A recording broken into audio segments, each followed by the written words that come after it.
Hello students, last time हम लोग पढ़ रहे थे अपने मैथ्स 1 का second chapter that is matrices. Second exercise चालू किया था हमने, आधे से ज़्यादा क्वेश्चंस खत्म हो चुके हैं। कुछ क्वेश्चंस जो बाकी है आज के इस वीडियो में खत्म करने की कोशिश करेंगे। Let us start with question number 11। Question number 11 से स्टार्ट करेंगे। क्वेश्चन नंबर 10 तक हम लोग ने कर लिया था। हम लोग क्वेश्चन नंबर 10 तक पढ़े थे ट्रांसपोज के बारे में। कुछ क्वेश्चन हम लोग ने स्टार्टिंग में किए थे, अलग टॉपिक के थे, फिर आगे हम लोग ने ट्रांसपोज के क्वेश्चन किए। आज हम लोग अब जो वीडियो इस वाले वीडियो में जो कवर अप करेंगे वो कुछ ऐसे क्वेश्चन होंगे जिसमें लोगों को एक्स की वैल्यू वाई की वैल्यू ढूंढने के लिए देगा। जैसे यहाँ पर देखो क्या लिखा है, solve the following equations for X and Y. इसका मतलब क्या कि भैया एक्स की वैल्यू निकालो और वाई की वैल्यू निकालो। एक्स की वैल्यू क्या आएगी वो निकालना है, वाई की वैल्यू क्या आएगी निकालना है। ऊपर से एक चीज़ देखो, एक्स ऐसे नहीं लिख के दिया है, एक्स ऐसे कैपिटल में लिख के दिया है, वाई ऐसे नहीं लिख के दिया, वाई कैपिटल में लिख के दिया है। कैपिटल में की किया जाता है, कैपिटल में डिनोट किया जाता है मैट्रिक्स को। किसको डिनोट किया जाता है? मैट्रिक्स को। इसका मतलब एक्स की और वाई की कोई सिंगल वैल्यू नहीं आएगी, एक्स और वाई का पूरा मैट्रिक्स बन के आएगा। एक्स इज इक्वल्स टू बड़ा सा मैट्रिक्स आएगा, वाई इज इक्वल्स टू बड़ा सा मैट्रिक्स आएगा। समझ में आया? ऐसा नहीं कि एक्स की वैल्यू 2 आ गई, वाई की वैल्यू 3 आ गई, ऐसा नहीं, पूरा पूरा मैट्रिक्स आएगा दोनों के आंसर में। चलो ठीक है, इक्वेशन अपने को क्या दे दिया है? देखो यहाँ पर इक्वेशन दे रखा है, यहाँ पर ये एक इक्वेशन, ये एक इक्वेशन है। तो फटाफट हम लोग पहले गिवन लिख लेते हैं। यहाँ पर लिख लेते गिवन, और गिवन में ना दोनों इक्वेशन लिख लेते। पहले ये वाला इक्वेशन है, लिख लेते इसको 3x - y is equals to, यहाँ पर क्या है 1 - 1 -1 1, ये हो गया। This is our equation number 1। उसके बाद क्या है 3x - 3y, x - 3y, ये एक इक्वेशन दिया है। इसको ले लेते इक्वेशन नंबर 2, 0 - 1 0 -1, ठीक है। ये हो गया अपना इक्वेशन नंबर 2। ईजी है एकदम। अब देखो हम लोगों को करना क्या है, नॉर्मल जैसे हम लोग 10th स्टैंडर्ड में करते थे ना, 2 इक्वेशन दिया रहता तो सॉल्व करते थे, वैसे इन दोनों को सॉल्व करेंगे और एक्स और वाई का मैट्रिक्स मिल जाएगा। कैसे सॉल्व करेंगे?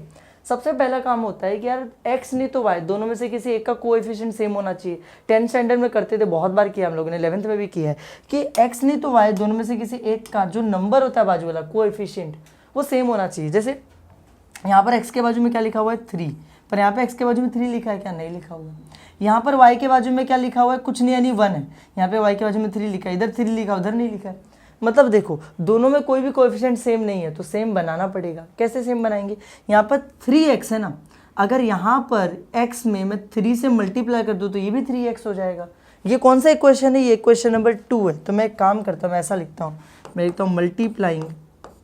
देखो मैं सिर्फ क्या कर रहा हूँ, मैं कोएफिशिएंट को सेम बना रहा हूँ। ये भी 3x है तो मैं इसको भी 3x बनाने की कोशिश कर रहा हूँ। तो मैं लिखूंगा multiplying by 3 in equation 2। Equation 2 जो है ये वाला इक्वेशन, इसको मल्टीप्लाई कर रहा हूँ बाय किससे?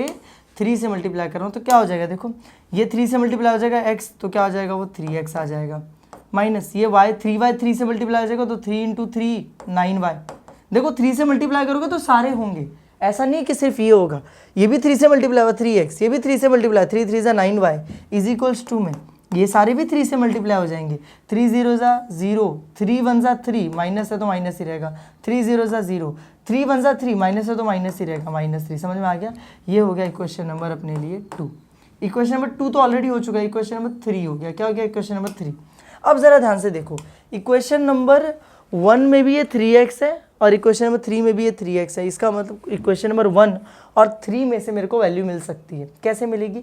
ये भी 3x है, ये भी 3x है, दोनों को अगर मैं माइनस कर दूँ तो 3x क्या हो जाएगा? कट जाएगा, y की वैल्यू मिल जाएगी। तो इक्वेशन नंबर 1 और 3 को हम लोग करेंगे सब्ट्रैक्ट। तो मैं यहाँ पे लिखूँगा सब्ट्रैक्टिंग, यहाँ पे मैं लिखूँगा सब्ट्रैक्टिंग इक्वेशन 1 एंड 3। तो इक्वेशन 1 क्या दिया हुआ था देख लो जरा, लिख लेते फटाफट। 3x - y क्या दिया था? 3x - y is equals to, यहाँ पर क्या दे रखा था देखो जरा, यहाँ पे दे रखा था हम लोगों को 1 - 1 - 1 1 1 -1 और 1। और यहाँ पे इक्वेशन में 3 यहाँ पे दिया हुआ है, क्या दिया है? 3x - 9y is equals to, यहाँ पे क्या दे रखा है चेक कर लो फटाफट, क्या दिया हुआ है? 0 - 3 0 - 3। तो यहाँ पे लिख लेता हूँ 0 - 3 0 - 3। ईजी है। और मैं कर रहा हूँ इन सबको सब्ट्रैक्ट कर रहा हूँ, माइनस कर रहा हूँ इन सबको ना। ये क्वेश्चन नंबर 1, ये क्वेश्चन नंबर 3 में सबको सब्ट्रैक्ट कर रहा हूँ। सब्ट्रैक्ट करते क्या होता है, सबकी साइन चेंज हो जाती है। जो 3x प्लस में ये माइनस हो जाएगा, ये -9y क्या हो जाएगा, प्लस हो जाएगा, और ये सारे का साइन क्या हो जाएगा, माइनस हो जाएगा, है ना। इतना ऐसा ही होगा ना। चलो ठीक है, देखते हैं क्या होता है अभी, फटाफट देखते। ये 3x कट जाएगा, ये -y है +9y, देखो -y और +9y, -y माइनस था प्लस हो चुका है, +9y, -9y में से -8y आ जाएगा, तो यहाँ पे लिख देंगे 8y, यहाँ पे क्या लिख देंगे 8y लिख दूंगा, यहाँ पे 8y बचा इज टू, इधर पे देखो, इधर पे भी तो सबको माइनस करके लिखना पड़ेगा। तो यार 1 - 0, सामने वाला से माइनस होता है, 1 - 0 1 ही रहेगा, -1 - -3, -1 और -3 बीच में माइनस कर रहे हैं दोनों को, ये माइनस माइनस प्लस हो जाएगा, -1 + 3 कितना आ जाएगा 2। फिर यहाँ पे -1 - 0, 0 से मतलब नहीं, -1 ही रहेगा। यहाँ पे 1 - -3, 1 और -3 है, बीच में माइनस हो रहा है, माइनस माइनस प्लस हो जाएगा, 1 + 3 कितना हो जाएगा 4। समझ में आया तुम लोगों को। और बस अब वहाँ पे जो 8 है ना उसको वहाँ पे भेज दो, कुछ नहीं किया मैंने, यहाँ पर माइनस लिखा, इन सब का साइन चेंज किया, 3x कट गया, -y + 9y 8y हो गया, इन सबको माइनस कर करके यहाँ पे लिख दिया। अब ये जो 8 है इसको उधर भेज दूँ, मुझे मिलेगा y = 8, यहाँ पे मल्टीप्लायर है, उधर जाके क्या हो जाएगा डिवाइड, तो 1/8 लिखेंगे, डिवाइड बाय 8 हो जाएगा, मतलब देखो ऐसे हो जाएगा, अपॉन में 8, ऊपर कुछ नहीं तो 1 तो लिखना ही पड़ेगा, और जो मैट्रिक्स है वैसे ही 1 2 -1 4, ये अपने वैल्यू आ गई y की, ये किसकी वैल्यू आ गई y की। बस इसके आगे करने की ज़रूरत नहीं है, ये 1/8 को अंदर भेज भी सकते हो, नहीं भी भेजोगे तो चलेगा, अपनी y की वैल्यू आ चुकी है। अब इस y की वैल्यू को पुट करते हैं किसी इक्वेशन में और x की वैल्यू निकालते हैं, ठीक है। तो मैं यहाँ पे लिखता हूँ put value of y in equation 1 में पुट करते हैं। इक्वेशन 1 क्या था, 3x - y = इक्वेशन 1 ऐसे कुछ दिया था ना, 1 - 1 -1 1, देखो ये दिया था 1 - 1 -1 1, ऐसा दिया हुआ था। अब इसमें y की वैल्यू फटाफट पुट कर देते हैं, तो 3x तो एज इट इज़ रहेगा, माइनस से जो y है y की जगह आ जाएगा उसकी वैल्यू, क्या वैल्यू है 1/8 और 1 2 -1 4, ईजी एकदम। = में यहाँ पे तो जो दिया वो रहेगा ही, 3 लिखा है, 3x लिखा, माइनस y की जगह y की वैल्यू, = में जो है वही रहेगा ना, 1 - 1 -1 और 1, ये सिंपल है एकदम। इतना समझ में आ रहा है तुम लोगों को। उसके बाद देखो क्या करेंगे, एक बार उसकी वैल्यू मैंने पुट कर दी, उसके बाद क्या करना अपने को, मुझे मुझे x की वैल्यू चाहिए, x इधर पे, ये जो बचा, ये जो मैट्रिक्स, इसको इधर से लेके चलते उधर, इधर से उधर ले जाने का मतलब क्या होगा, यहाँ पे 3x तो बच जाएगा, ये -1/8 वाला जो मैट्रिक्स है उधर जाएगा, तो उधर जाके +1/8 आ जाएगा, उधर ये तो पहले से ही है 1 - 1 -1 और 1, है ना। ये माइनस वाला मैट्रिक्स उधर जाएगा तो आ जाएगा प्लस में, +1/8 और 1 2 -1 4। समझ में आया, इजी हो गया, कुछ भी हार्ड नहीं इसमें। अब चलो फटाफट प्लस करके देखते क्या आ रहा है। प्लस ऐसे नहीं कर सकते, 3x = प्लस ऐसे नहीं कर सकते, पहले जो -1/8 दिख रहा है उसको अंदर भेजना पड़ेगा, तभी जाके प्लस हो पाएगा। तो ये 1/8 को अंदर भेजना पड़ेगा, तो 1/8 1 से मल्टीप्लाई हो जाएगा, 1 × 1/8 कितना आएगा, ऊपर वाले से मल्टीप्लाई होता है 1/8 ही आएगा, तो 1/8 सीधे सीधे बोलूँ ना तो सबके अपॉन में 8 लग जाएगा, यहाँ पे 2 है 2/8 आ जाएगा, यहाँ पे -1 है -1/8 आ जाएगा, यहाँ पे 4 है 4 के अपॉन में 8 आ जाएगा, सबके अपॉन में क्या लग जाएगा 8। सिंपल एकदम, कुछ भी हार्ड नहीं है ना। ठीक है चलो अब देखो कुछ कट रहा है तो काट देते, चलो यहाँ पे कट रहा है 2 1 = 2 2 4 = 8, यहाँ पे 4 1 = 4 4 2 = 8। समझ में आया, तो जो बचा वो लिख दो। क्या बचा मेरे पास, बचा यहाँ पे 3x = 1 - 1 -1 और 1, ये तो सिंपल है। यहाँ पे जो बचा 1/8 -1/8, इधर कट के हो गया 1/4, इधर हो गया 1/2, सिंपल। अब बस उन सबको जोड़ना बाकी है।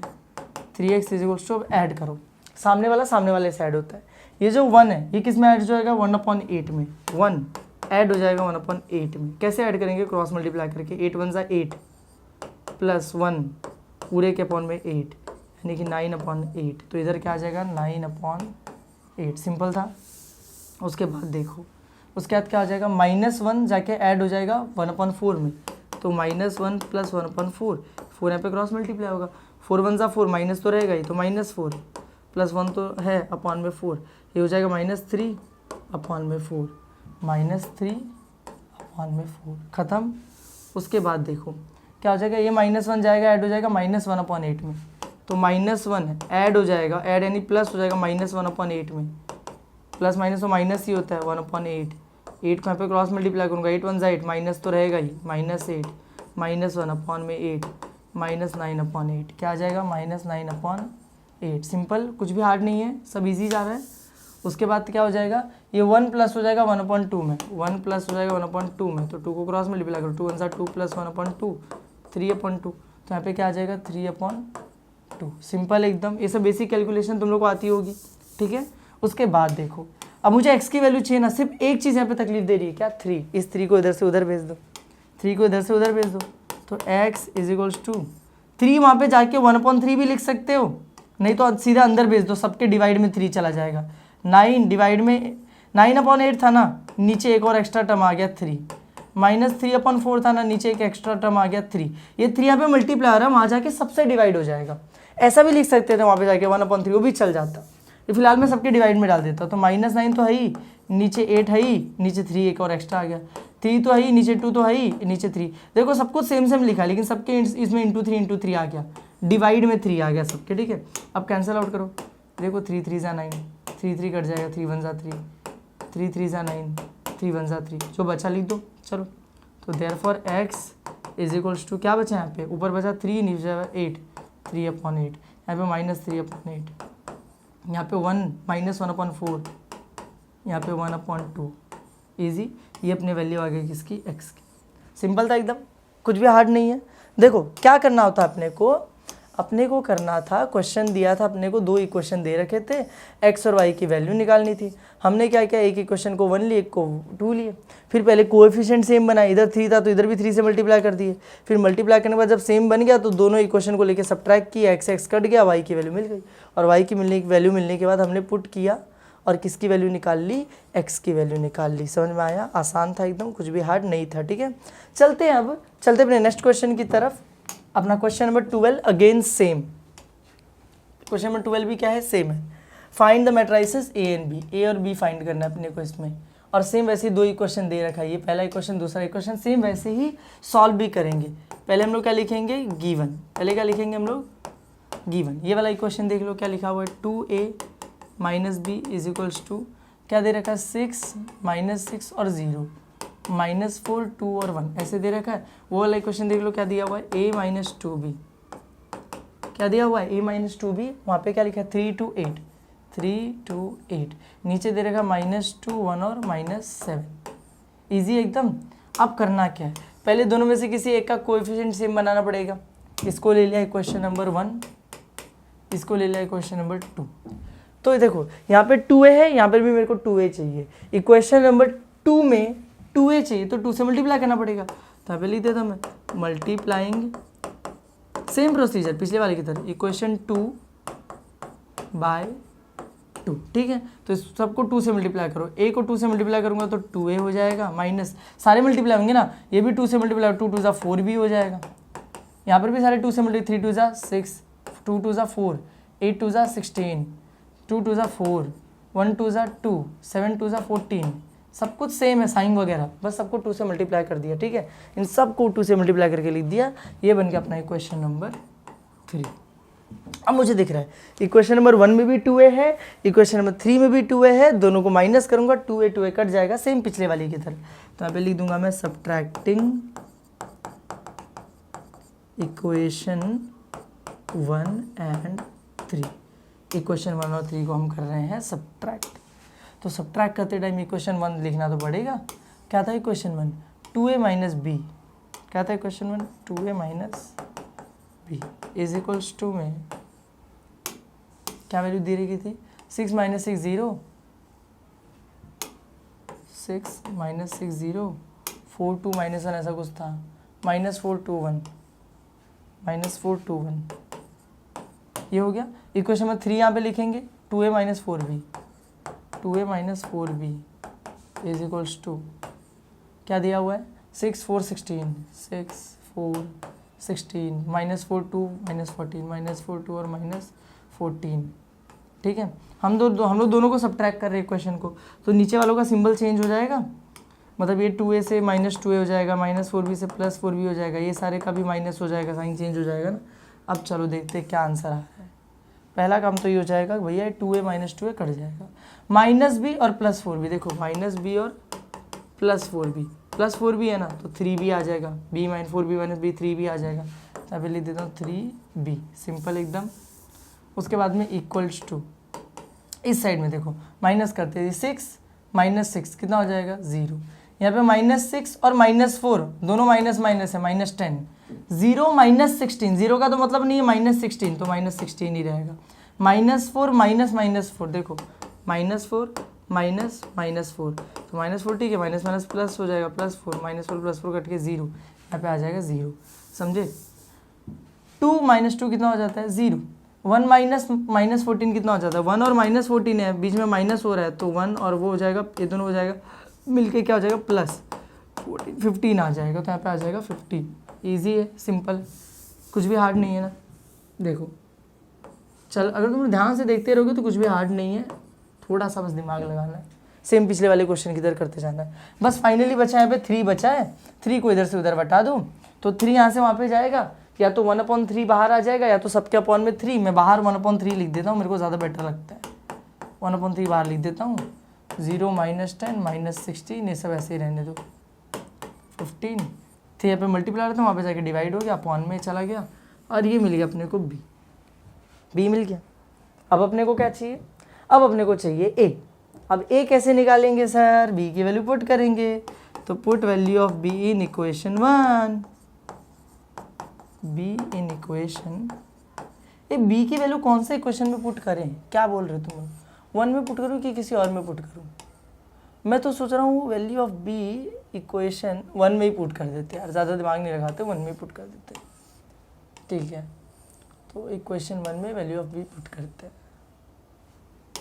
इन इक्वेशन 1, ठीक है। इक्वेशन 1 क्या दिया हुआ था हम लोगों को, 2a - b = कुछ यहाँ पे दे रखा था, इससे क्या दे रखा था भाई, क्या दे रखा था, 6 - 6 0 -4 2 1, 6 - 6 0 -4 2 1, 6 - 6 0 -4 2 और 1, सिंपल है। चलो वैल्यू पुट करते हैं, 2a तो ठीक है, a की वैल्यू नहीं पता, b की वैल्यू ऑलरेडी पता चल चुकी है, तो डाल देता हूँ 1/3 और पूरा ब्रैकेट 0 -10 -16 0 0 15, ठीक है। अपर ट्राइंगुलर मैट्रिक्स = यहाँ पर क्या है जो है 6 - 6 0 -4 2 1, ईजी है। अब मुझे क्योंकि ए की वैल्यू चाहिए, तो मुझे जो माइनस वाला जो मैट्रिक्स है इसको उधर भेजना पड़ेगा, -1/3 वाला, वहाँ पे जाके +1/3 में आ जाएगा, ठीक है। तो ऐसा हो जाएगा, यहाँ पे से बचेगा 2a, यहाँ पे से बचेगा 2a, और वहाँ पे 6 - 6 0 तो रहेगा ही, -4 2 1 तो रहेगा ही, ये पूरा उधर जाके आ जाएगा +1/3, और अंदर जो भी है 0 -10 -16 0 0 15, ठीक है, सिंपल एकदम। अब देखो क्या करेंगे, 2a तो रहने दो इधर ही, इन दोनों मैट्रिक्स को प्लस करना है, बीच में प्लस लेकर, लेकिन प्लस कर नहीं सकते, क्यों नहीं कर सकते, क्योंकि 1/3 वहाँ पे बाहर है, 1/3 को पहले अंदर भेजना पड़ेगा, तो चलो अंदर भेज देते हैं 1/3 को, पहले 1/3 को अंदर भेज देते हैं, इसको एज इट इज छोड़ देते हैं। 1/3 जब अंदर जाएगा मतलब सबके अपॉन में 3, 0 के अपॉन में 3 लिख के मतलब नहीं, 0 0 ही रहने वाला है, जिधर 0 रहने दो। यहाँ पे -10 के अपॉन में लिख दो 3, -16 के अपॉन में लिख दो 3, यहाँ पे 15 के अपॉन में 3 लिख देते, लेकिन वो तो कट जाएगा, 5 हो जाएगा ना, 15 5 15, सॉरी 15 3 5 15, देखो 15/3 आएगा, 3 5 15 तो 5 आ जाएगा, तो यहाँ पे मैंने क्या लिख दिया 5 लिख दिया, सिंपल। अब सबको कर देते हैं ऐड और अपना आंसर मिल जाएगा अपने को। तो 2a = ऐड करो 6 + 0 6 ही रहेगा, -6 + -10/3, -6 + -10/3, -6 तो ठीक है, प्लस माइनस क्या हो जाता है, माइनस हो जाता है 10/3, ठीक। अच्छा 3 को यहाँ पे क्रॉस मल्टीप्लाई करूँ, 3 6 18, तो -18, ये -10 तो ऑलरेडी है ही, अपॉन में 3, दोनों को अगर मैं प्लस कर दूंगा तो -28 और अपॉन में 3, 10 और 18 28 अपॉन में 3, तो यहाँ पे लिख देता हूँ -28/3। ये जो 0 है प्लस -16, देखो 0 का मतलब ही नहीं होता, तो जो है वही रहेगा, -16/3, -4 + 0, 0 का मतलब नहीं -4 ही रहेगा, 2 + 0, 0 का मतलब 2 ही रहेगा, 1 + 5 कितना हो जाएगा 6, सिंपल एकदम, सब कुछ सॉर्ट आउट। अब बचा 2, एक फाइनल यहाँ पे बचा 2 को इधर से उधर भेज देते फटाफट, 2 जब इधर से उधर जाएगा तो जाके सब में डिवाइड हो जाएगा, तो चलो सब में डिवाइड कर देते हैं, 1/2 भी लिख सकते हैं, सब में डिवाइड कर देते हैं फिलहाल।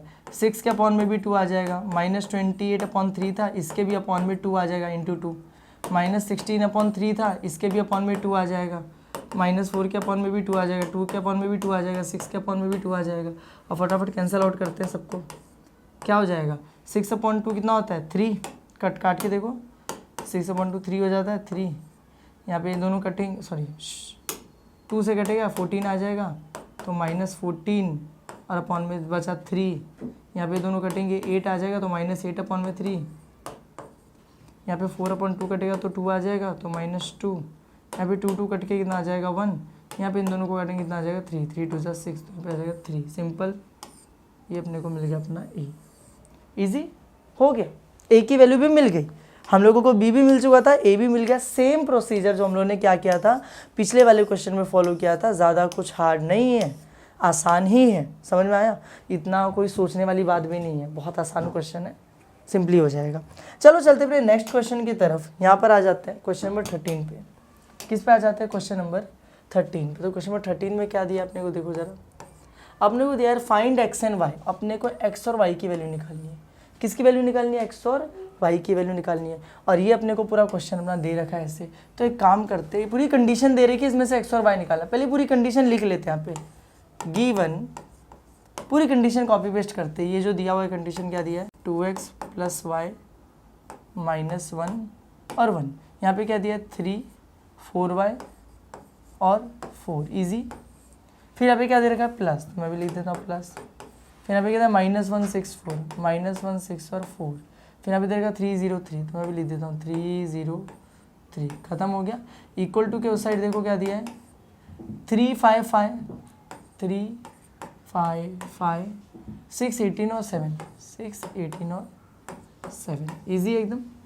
अब देखते जाओ क्या करना है, यहाँ पर देखो ये एक मैट्रिक्स है प्लस ये एक मैट्रिक्स है, इन दोनों मैट्रिक्स को प्लस करना है, तो प्लस करते हैं।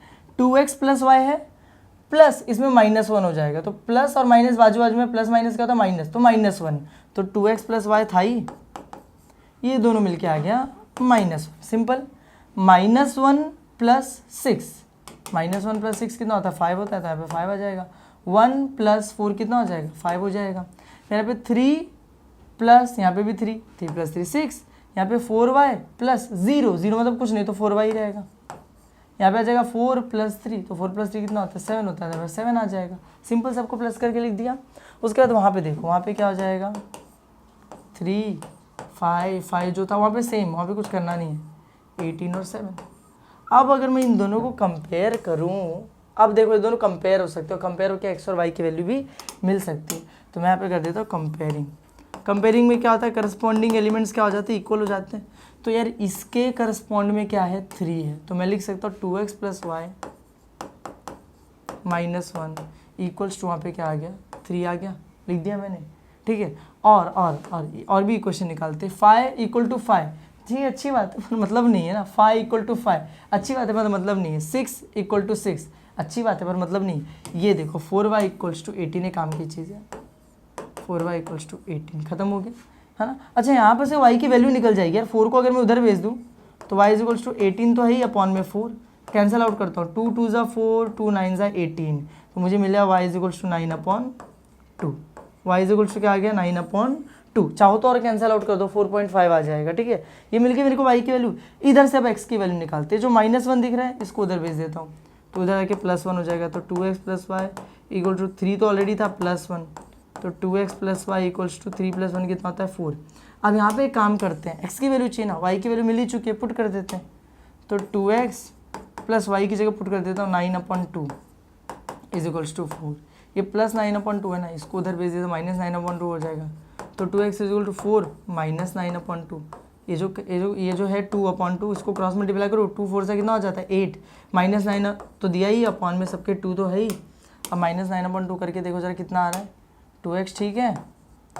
8 - 9, तो 8 में से 9 तो जाएगा नहीं, 9 में से 8 माइनस करूँगा 1 बचेगा, बड़ा नंबर ये था माइनस के सिंबल के साथ, तो माइनस अपॉन में 2, ये जो 2 है इसको भी तो उधर भेजना पड़ेगा, 2 यहाँ पे मल्टीप्लाई, उधर जाके क्या हो जाएगा डिवाइड, तो 2 उधर गया और क्या हो गया डिवाइड में, यानी नीचे आ गया, तो 2 × 2, और एक बार डिवाइड करेंगे तो आंसर कितना आ जाएगा 4, x इज टू -1 अपॉन में कितना आ जाएगा 4। सिंपल है एकदम।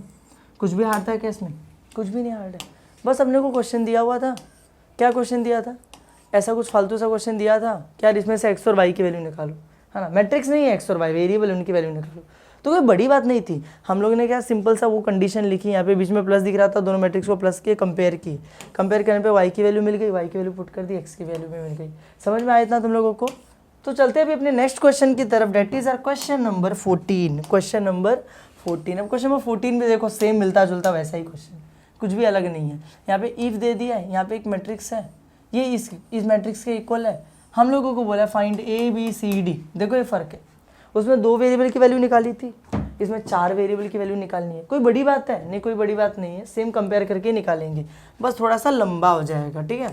तो हम यहाँ पे लिखेंगे गिवन, हम यहाँ पे लिखेंगे गिवन, ये पूरा लिख लेते हैं, मैट्रिक्स बना लेते हैं 2a प्लस बी, यहाँ पे क्या आ जाएगा 3a माइनस बी, यहाँ पे क्या आ जाएगा c प्लस 2d, यहाँ पे क्या आ जाएगा 2c माइनस डी। मैंने सारे कॉपी कर लिया यहाँ पर। और इज इक्वल्स टू में इधर क्या दिया हुआ है, इधर पे दे रखा है 2 3 4 और -1, 2 3 मैं भी लिख देता हूँ 2 3, यहाँ पे दिया 4 और -1। सिंपल, ये अपने को दे दिया मैट्रिक्स। अब इसमें से अपने को ए बी सी डी की वैल्यू निकालनी है। बहुत सिंपल है यार, हद से ज़्यादा सिंपल है। पहले अपने को करना पड़ेगा इन लोगों को कंपेयर। क्या कर पड़ेगा? कंपेयर। जैसे मैं कंपेयर करूँगा, तुम लोगों को पता है यार कि देखो ये जो 2a प्लस बी है, ये इसके करस्पॉन्डिंग इसके इक्वल हो जाएगा 2, तो मैं लिख देता हूँ 2a plus B is equals to कितना आ जाएगा 2। ये जो 3a माइनस बी है किसके इक्वल हो जाएगा 3 के, तो मैं लिख देता हूँ 3a minus B equals to 3। देखो ए बी वाले 2 इक्वेशन मिल गए। यहाँ पे एक पार्टीशन बनाता हूँ। अब देखो ये c प्लस 2d है, किसके इक्वल हो जाएगा 4 के, तो c plus 2d equals to 4। और यहाँ पे 2c माइनस डी किसके इक्वल हो जाएगा -1 के, तो 2c minus D equals to कितना हो जाएगा -1। सिंपल हो गया। अब देखो ये ए बी वाले दोनों हैं, ये सी डी वाले दोनों हैं। इन दोनों को साइमल्टेनियसली सॉल्व करेंगे जैसे 10th स्टैंडर्ड में करते थे, ए और बी की वैल्यू मिलेगी। इन दोनों को अलग से साइमल्टेनियसली सॉल्व करेंगे जैसे 10th में करते थे, सी और डी की भी वैल्यू क्या हो जाएगी, मिल जाएगी। तो चलो भाई इसको सॉल्व करते हैं। इसको ले लिया इक्वेशन नंबर 1, इसको ले लिया इक्वेशन नंबर 2, और इसको सॉल्व करना क्या करते हैं, स्टार्ट करते हैं। कैसे स्टार्ट करेंगे? कोई ना कोई कोएफिशिएंट सेम होना चाहिए, यहाँ पे ए के बाजू में 2, यहाँ पे ए के बाजू में 3 है, नहीं चलेगा, सेम नहीं है। यहाँ पे बी के बाजू में कुछ नहीं यानी 1, यहाँ पे भी बी के बाजू में कुछ नहीं यानी 1 है, दोनों सेम है, बस काम हो गया। अब दोनों सेम है तो क्या करेंगे, दोनों इक्वेशन को या तो प्लस कर देंगे या तो माइनस। यहाँ पे दिख रहा है ये प्लस भी है माइनस भी है, तो दोनों को ऐड कर देते हैं, प्लस भी माइनस भी कट जाएगा। तो यहाँ पे लिखूंगा एडिंग इक्वेशन, देखो यहाँ पे लिखूंगा मैं adding equation 1 and 2, adding equation 1 and 2। तो ये फर्स्ट वाला इक्वेशन क्या है 2a plus B equals to 2। ये दूसरा वाला क्या है 3a minus B equals to 3। दोनों को ऐड करेंगे तो क्या हो जाएगा, प्लस बी माइनस बी दोनों कट जाएंगे, 2a 3a कितना हो जाएगा 5a is equals to 2 plus 3 कितना हो जाएगा 5a। जो ये जो 5 मल्टीप्लायर है उसको उधर भेज दो, डिवाइड हो जाएगा, डिवाइड बाय 5 अपन 5 कितना हो जाएगा 1, तो a की वैल्यू मिल गई अपने को 5। सिंपल है एकदम। ये दोनों कट गए, 2a 3a ऐड करने पे 5 आ गया, 2 और 3 ऐड करने पे 5 आए, 5 मल्टीप्लाई था उधर भेजा, डिवाइड हुआ, a की वैल्यू आ गई 1। अब इस a की वैल्यू 1 को पुट कर देते किसी भी इक्वेशन में, है ना। Put a is equals to 1 in equation, कौन से इक्वेशन में पुट करें, 1 में या 2 में, किसी में भी पुट कर सकते हैं हम लोग। मैं तो बोलता हूँ 1 में पुट करते, किस में पुट करते 1 में, तो इन इक्वेशन 1। तो इक्वेशन 1 दिया है 2a plus B equals to 2, शायद से यही दिया है, confirm 2a plus B equals to 2 दिया है। तो यहाँ पे चलो a की वैल्यू 1 डालते हैं, तो यहाँ पे 2 a की जगह क्या डाल देंगे 1, तो 1 प्लस बी इक्वल्स टू 2, 2 1 सा कितना हो जाता है 2 हो जाता है, तो 2 प्लस बी इक्वल्स टू 2। अब मुझे b की वैल्यू चाहिए, तो जो प्लस 2 इधर दिख रहा है इसको उधर भेज दूंगा, तो b इक्वल्स टू 2, ये प्लस 2 उधर जाके क्या हो जाएगा -2, दोनों कट जाएंगे और आंसर कितना आ जाएगा b इक्वल्स टू 0। कुछ भी हार्ड है क्या इसमें? कुछ भी नहीं हार्ड है, तो बहुत सिंपल था। सेम 10th स्टैंडर्ड में जैसे करते थे, साइमल्टेनियस दोनों इक्वेशन को ऐड किया, a की वैल्यू मिल गई, a की वैल्यू पुट कर दिया, b की वैल्यू मिल गई। चलो ठीक है, यहाँ पर आते इन दोनों को सॉल्व करते हैं। अब इधर भी कोई ना कोई कोएफिशिएंट सेम होना चाहिए। पहले इक्वेशन नंबर दे नंबर 3 और इक्वेशन नंबर 4, और इनको भी एक्जैक्टली वैसे ही सॉल्व करना है जैसे हम लोगों ने ए और बी को सॉल्व किया। दो इक्वेशन दिए गए, साइमल्टेनियसली दोनों को सॉल्व कर तो आंसर अपना निकल के आ जाएगा। लेकिन करेंगे कैसे? यहाँ पर तो चलो बी और बी का कोएफिशिएंट सेम था। यहाँ पर देखो, यहाँ पर सी के बाजू में कुछ नहीं यानी 1, यहाँ पे सी के बाजू में 2 है, दोनों अलग अलग है। यहाँ पे डी के बाजू में 2 है, यहाँ पे डी के बाजू में कुछ नहीं यानी 1 है, ये भी अलग अलग है। ना तो सी सेम है ना तो डी सेम है, पर कोई ना कोई तो सेम बनाना पड़ेगा ना। तो मैं क्या बोल रहा हूँ, यहाँ पर सी के बाजू में क्या है? 2 है। क्या मैं इस सी को भी 2c बना सकता हूँ? हाँ, अगर मैं यहाँ पे 2 से मल्टीप्लाई कर दूँ तो ये भी 2c बन जाएगा और दोनों सेम सेम हो जाएंगे। तो मेरे को इसको 2 से मल्टीप्लाई करना है तो सबको 2 से मल्टीप्लाई करना पड़ेगा। ये कौन सा इक्वेशन है? Equation number 3। तो मैं लिखूंगा मल्टीप्लाइंग इक्वेशन 3 बाय 2 से मल्टीप्लाई कर दूंगा सबको। तो अब देखो 2 से मल्टीप्लाई करने पे होगा क्या? ये क्वेश्चन है सी, तो यहाँ पे क्या आ जाएगा? 2c प्लस ये डी, ये 2d है, 2 से मल्टीप्लाई किया 2 2 सा 4d इक्वल्स टू 4 है, 2 4 सा कितना हो जाएगा? 8। इतना सिंपल है, बहुत आसान है। इस अब 3 4 तो हो गया, इसको ले लेते हैं क्वेश्चन नंबर 5। ठीक हो, इतना समझ में आया? अब देखो क्या करेंगे, इधर भी 2c है इधर भी 2c है। कौन सा? क्वेश्चन नंबर 4 में, क्वेश्चन नंबर 5 में 2c दोनों सेम है। मैं एक बार अगर इक्वेशन नंबर 4 और 5 को सब्ट्रैक्ट कर दूं तो 2c क्या हो जाएगा? कट जाएगा, है ना। सब्ट्रैक्ट क्यों? क्योंकि ये भी 2c ये भी 2c, प्लस करूंगा 2c 4c हो जाएगा, माइनस करने पर साइन चेंज होगा और कट जाएगा। तो मैं लिखूंगा subtracting equation 4 and 5, subtracting equation 4 and 5। तो 4 क्या दिया? 2c minus D is equals to -1। यहाँ पे क्या दिया? 2c plus 4d is equals to 8। एक बार इसको सब्ट्रैक्ट करूंगा तो क्या हो जाएगा? नीचे सबका साइन चेंज होगा, ये प्लस 2c से -2c, ये प्लस 4d से -4d और ये प्लस 8 से -8 हो जाएगा। समझ में आया इतना? इससे होगा क्या? 2c माइनस 2c कट जाएगा, माइनस डी और माइनस 4d दोनों माइनस माइनस है ना, तो माइनस माइनस प्लस हो क्या आ जाएगा? -5d। और यहाँ पर क्या हो जाएगा? -1 और -8, तो -1 और -8 कितना हो जाएगा? -9 हो जाएगा। सिंपल एकदम। एक बार अगर मैं d को जो माइनस माइनस तो कट जाएगा, तो बचेगा 5d इज इक्वल्स टू 9। ये 5 को उधर भेज दूँ तो डिवाइड में चला जाएगा, तो 9/5। ये मिल गई अपने को d की वैल्यू। किसकी वैल्यू मिल गई? डी की। तुम लोग चाहो तो इसको काट के पॉइंट में भी ला सकते हो, पर गंदा हो जाएगा, इससे अच्छा रहने दो। ऐसे ही सॉल्व करते हैं। कैसे? अपॉन में लेके अब इसी डी की वैल्यू को पुट करते हैं किसी इक्वेशन के अंदर और सी की वैल्यू निकालते हैं। तो put D is equals to 9/5 in equation 1 में ही पुट कर लेते हैं ना, क्यों इतना इधर उधर भागेंगे हम लोग? 1 में ही पुट कर लेते हैं। 1 नहीं, सॉरी 1 तो ए बी में था। इसका पहले इक्वेशन को नाम क्या दिए थे? 3 दिए थे। तो इक्वेशन नंबर 3 किस में पुट करेंगे? इक्वेशन नंबर 3 में पुट करते हैं। तो 3 क्या है? इक्वेशन नंबर देखो जरा, equation number 3 c plus 2d is equals to 4, c plus 2d is equals to 4। तो यहाँ पे लिखते हैं c plus 2d equals to 4। तो c तो ठीक है, c की वैल्यू पता ही नहीं है 2, d की वैल्यू क्या है? 9/5। यहाँ पे पुट कर दो 9/5 इज इक्वल्स टू कितना आ जाएगा? 4। आसान है इतना। फिर देखो c ठीक है, ये जो 2 है 2 9 से कितना हो जाएगा? 18। ऊपर वाले से मल्टीप्लाई होता है अपॉन में 5 इज इक्वल्स टू 4। सिंपल एकदम। इसके बाद देखो हम लोगों को c की वैल्यू चाहिए ना, तो ये जो प्लस 18/5 इसको उधर भेज देता हूँ, माइनस हो जाएगा। तो 4 तो रह गए, प्लस 18/5 उधर जाके -18/5, है ना। इसको क्या करेंगे? भी क्रॉस मल्टीप्लाई कर दें तो क्या हो जाएगा? देखो 5 4 = 20, माइनस से क्या है? 18 अपॉन में सबके क्या आ जाएगा? 5। तो c इज इक्वल्स टू 20 - 18 कितना होता है? 2 और अपॉन में कितना आ गया? 5। ये मिल गया अपने को c की वैल्यू और ख़त्म, बस हो गया। देखो हम लोगों को c की, हम लोगों को ऑलरेडी इसकी वैल्यू तो पता ही थी, d की वैल्यू तो पता ही थी, c भी मिल गया, a भी हम लोग ऑलरेडी निकाल चुके, a b c d चारों निकल गया। कुछ भी देखो हार्ड नहीं था, बस हम लोग ने क्या किया? इक्वेशन अपने को दिया था, हमने यहाँ पे लिखा कंपेयर किया। कंपेयर करने के बाद क्या किया हम लोगों ने?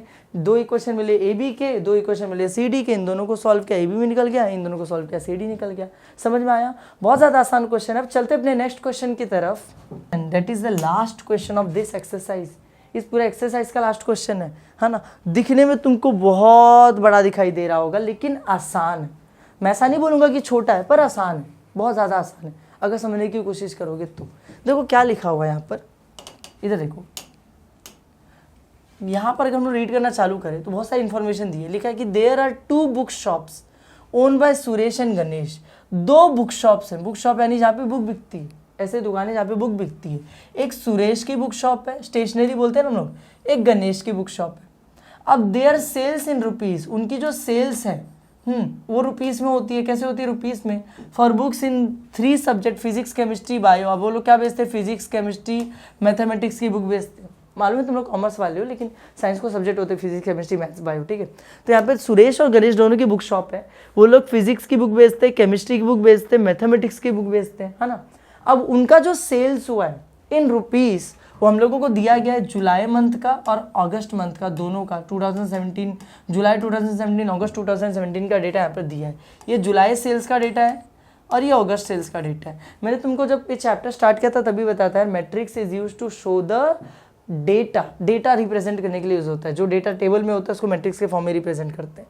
तो ये हम लोगों को दे दिया डेटा, ये जुलाई के सेल्स का डेटा है, ये अगस्त के सेल्स का डेटा है। मैं तुमको समझाता हूँ कैसे काम करता है। देखो ये जो फर्स्ट रो लिखा, first row Suresh, second row Ganesh, ये किसका डेटा है? सुरेश का।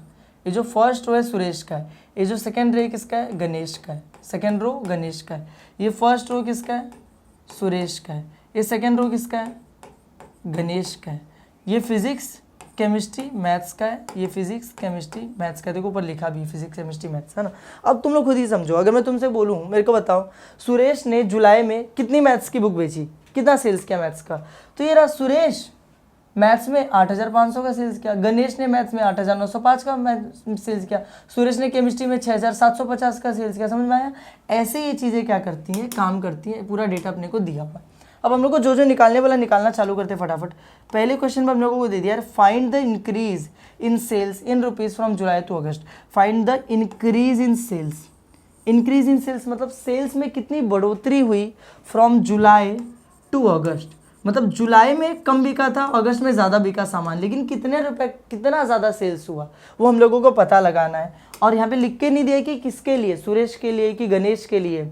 और सुरेश के लिए फिजिक्स का, केमिस्ट्री का, मैथ्स का, किसका कुछ नहीं लिख के दिया। तो हम लोग सब निकालेंगे, हम लोग सब निकालेंगे कि जुलाई से लेकर अगस्त में सेल्स में कितनी डिफरेंस आई है। और पता है कैसे निकालेंगे?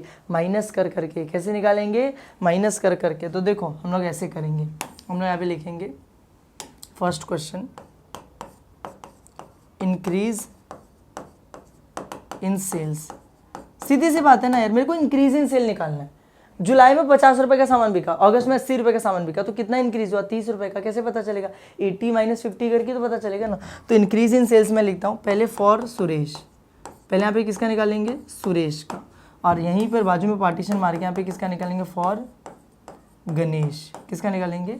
गणेश का। ठीक है, सुरेश का निकालते हैं पहले, है ना। फिजिक्स पहले किसका निकालते हैं?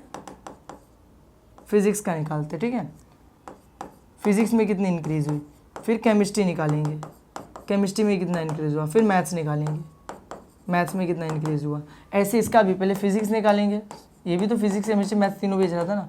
फिर केमिस्ट्री निकालेंगे और फिर क्या निकालेंगे? मैथ्स निकालेंगे। ठीक है, अब पता कैसे चलेगा? हम लोगों को माइनस करना। माइनस कैसे करना? जुलाई माइनस अगस्त के, अगस्त माइनस जुलाई। कभी भी माइनस उल्टा किया जाता है, बाद वाला महीना माइनस पहले वाला महीना, मतलब अगस्त माइनस जुलाई।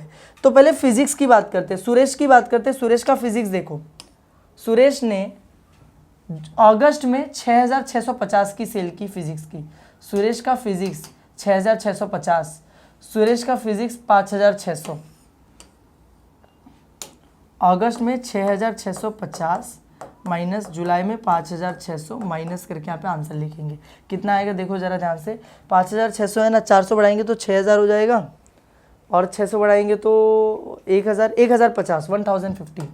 कितना आ रहा है? 1,050। सिंपल। अब केमिस्ट्री देखते हैं, सुरेश का केमिस्ट्री देखो। सुरेश का केमिस्ट्री 7,055, सुरेश का केमिस्ट्री 6,750। देखो 7,055 यानी 7,050 माइनस 6,750, दोनों को माइनस करके यहाँ पे आंसर लिख देना अपने को। छोटे में लिखता थोड़ा मैं, 6,750। यहाँ पे आंसर लिखने की जरूरत नहीं चाहिए। कितना हो जाएगा देखो, माइनस करके देखते ना। 7,055 6,750 माइनस करके देखते। चलो 5 में से 0 गया, 5 बचा, 5 में से 5 गया तो 0 हो गया। यहाँ पे 10, ये 6, 10 में से 7 गया तो 3 बचेगा, 6 में से 6 गया 0, 305। तो यहाँ पे कितना आ जाएगा? 305 का इंक्रीज़ हुआ है। मैथ्स के लिए देख लेते हैं, सुरेश का मैथ्स में कितना इंक्रीज आया। तो सुरेश का मैथ्स में कितना इंक्रीज आया? सुरेश ने मैथ्स में 8,905 की सेल की अगस्त में। सुरेश ने मैथ्स में 8,500, 8,905, 8,500,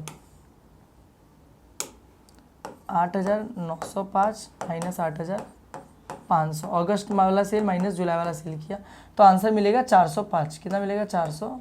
5। सिंपल है एकदम, कुछ भी हार्ड नहीं है। सुरेश के लिए जितने भी अगस्त वाली सेल थी माइनस जुलाई वाली सेल हमने कर दी। अब गणेश के लिए करते हैं। गणेश ने फिजिक्स में कितनी सेल की अगस्त में और जुलाई में, उस हिसाब से गणेश ने फिजिक्स में 7000 की सेल की थी और उससे पहले वहाँ पे जुलाई में 6650 की थी। 7000 माइनस 6650, 7000 माइनस 6650 माइनस करोगे तो 350 आ जाएगा। कितना आ जाएगा? 350। ईजी है। फिर केमिस्ट्री की बात करते हैं। गणेश ने केमिस्ट्री में 7500 का सेल किया, उससे पहले 7055 का गया था। 7500 माइनस 7055, 500 माइनस 7055, तो वैसे तो 500 होना चाहिए लेकिन 555 कम है, यानी 450, 445, ये डिफरेंस आ जाएगा दोनों का। ठीक है, माइनस करके देख लेना। फिर मैथ्स की बारी है। मैथ्स में देखेंगे तो गणेश ने मैथ्स में 10,200 का सेल किया, उससे पहले 8,905 का किया था। 10,200, 8,905, 10,200, 8,905, एक बार चेक कर लें तो 8,905 का ही सेल किया था ना, 8,905 का सेल किया था। अब बताने कि कितना हुआ ना, तो 95 इसमें बढ़ा दूंगा अगर मैं, तो कितना हो जाता है 9,000, और 1,000 बढ़ाएंगे तो कितना हो जाएगा 10,000 हो जाएगा। तो 1,000 और 95, 10,000 और 200, 1,295, मतलब इतना आ जाएगा 1295, ये आ जाए। हम लोग को आंसर एक बार चेक भी कर लेते, 8905 ना, चेक कर लेते। ये 10 हो जाएगा, माइनस करने पे ये 9 हो जाएगा, ये 1 हो जाएगा। 10 माइनस 5 5, 9 माइनस 0 9 ही रहेगा, 1 में से नहीं 11 हो जाएगा, ये 10 हो जाएगा 0, 11 माइनस 9 2 हो जाएगा, 10 माइनस 8 2 हो जाएगा, 10 माइनस 8 तो 2295 आ रहा है मेरा, तो सिंपल नहीं सही 1295 सही, समझ में आया। ठीक है, वो थोड़ी सी मिस्टेक हो गई होगी करते हुए। तो ये हमने सेल्स निकाली, इंक्रीज इन सेल्स कैसे निकलता है? अगस्त का सेल माइनस जुलाई का सेल, सबके लिए करो, दोनों के लिए, सुरेश के लिए, गणेश के लिए भी, और दोनों का फिजिक्स, केमिस्ट्री, मैथ्स तीनों के लिए। समझ में आया? ये हो गया। फिर आगे देखते हैं सेकेंड वाला क्वेश्चन हमने को क्या दिया है। सेकेंड वाला क्वेश्चन हमने को दिया है, if both the book shops get 10% profit in the month of August. मान लो दोनों ही बुक शॉप्स को 10% का प्रॉफिट हो रहा है in the month of August, अगस्त के महीने में, तो बताओ the profit for each seller, मतलब सबका प्रॉफिट बताओ अगस्त के लिए। अगस्त में 10% का प्रॉफिट हुआ तो कितना प्रॉफिट हुआ बताओ। तो ठीक है, सेकेंड मंथ का है ना, मैं अभी लिख देता हूँ फॉर सुरेश, और वहाँ पे बाजू में लिख देते फॉर गणेश, फॉर गणेश। अगस्त का निकालना है सिर्फ। यहाँ पे लिख देता हूँ फिजिक्स, यहाँ पे लिख देता हूँ केमिस्ट्री, नीचे लिख देता हूँ केमिस्ट्री, और यहाँ पे लिख देता हूँ मैथ्स। ठीक है, कुछ भी हार्ड नहीं है इसमें। ओके, इधर आ जाएगा फिजिक्स, यहाँ पे आ जाएगा क्या केमिस्ट्री, और यहाँ पे क्या आ जाएगा मैथ्स।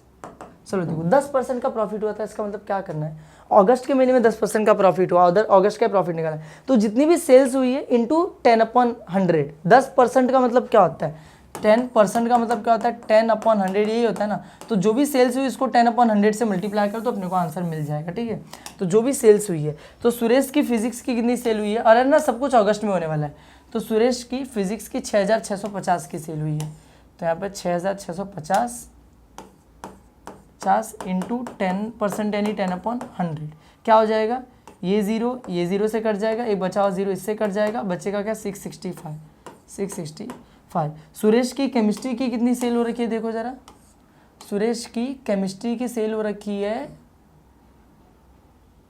7055, कितनी हो रखी है 7055, तो यहाँ पे हम लोग कर देते हैं केमिस्ट्री में 7055 इंटू 10/100, तो 10/100 में एक जीरो ये कट जाएगा, लेकिन ये पूरा बचा और अपॉन में 10 बचा, तो 10 क्या करता है एक पॉइंट लगा देता है, तो 705 और पीछे से एक पॉइंट लग जाएगा तो 0.5, ये दोनों 5 के बीच में एक पॉइंट आ जाएगा। ठीक है, 705.5।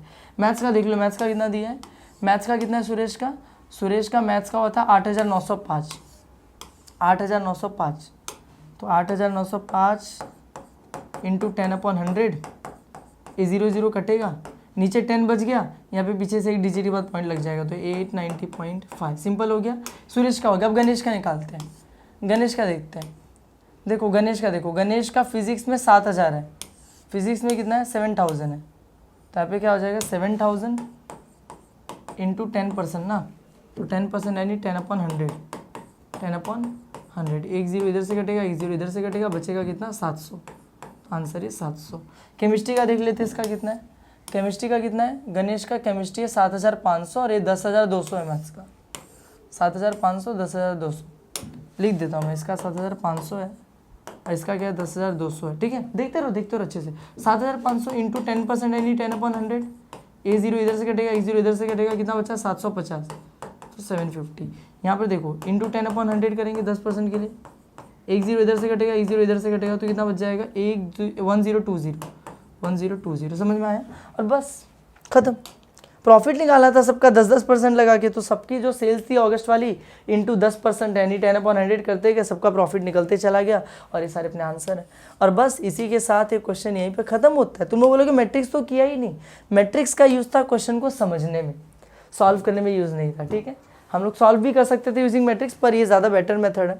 तो इसी के साथ ये जो क्वेश्चन था अपने यहीं पे खत्म होता है। अगर वीडियो पसंद आई तो वीडियो को लाइक करना, चैनल को सब्सक्राइब करना। मिलते हैं नेक्स्ट वीडियो में। Thank you.